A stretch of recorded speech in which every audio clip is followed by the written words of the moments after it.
How to navigate Snapchat Nepali. नमस्ते साथीहरु, आज हामी यस भिडियोमा स्न्यापच्याटलाई कसरी चलाउने र नेभिगेट गर्ने भन्ने सिक्न गइरहेका छौं। त्यही भएर यो भिडियोलाई अन्त्यसम्म हेरिदिनु होला। यदि तपाई स्न्यापच्याट चलाउन कन्फ्युज हुँदै हुनुहुन्छ र तपाईलाई यहाँको नेभिगेसनसँग फ्रेन्डली हुनुहुन्छ भने तपाई फर्स्ट अफ अल स्न्यापच्याट खोल्ने बित्तिकै यो इन्टरफेस देख्नुहुन्छ जहाँ चाहिँ तपाई स्न्याप भन्ने पेजमा हुनुहुन्छ। यहाँबाट तपाईले आफ्नो स्न्याप लिएर फिल्टर चुज गरेर आफ्नो साथीहरुलाई पठाउन सक्नुहुन्छ।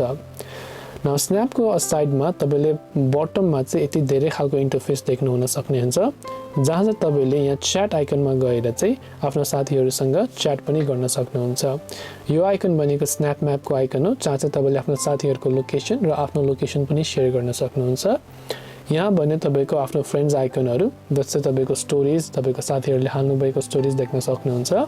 त्यहाँबाट यहाँ चाहिँ स्पटलाइटमा हजुरले स्पटलाइट भिडियो जस्तै रिल्सहरु जस्तै देख्न सक्नुहुन्छ।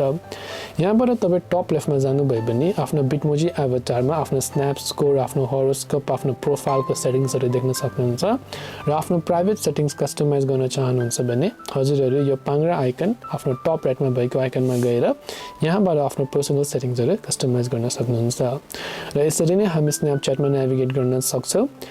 आशा गर्दछु कि हजुरहरुलाई यो भिडियोले मद्दत गर्यो भने चाहिँ भिडियोलाई ध्यान दिएर अन्त्यसम्म हेरिदिनु होला।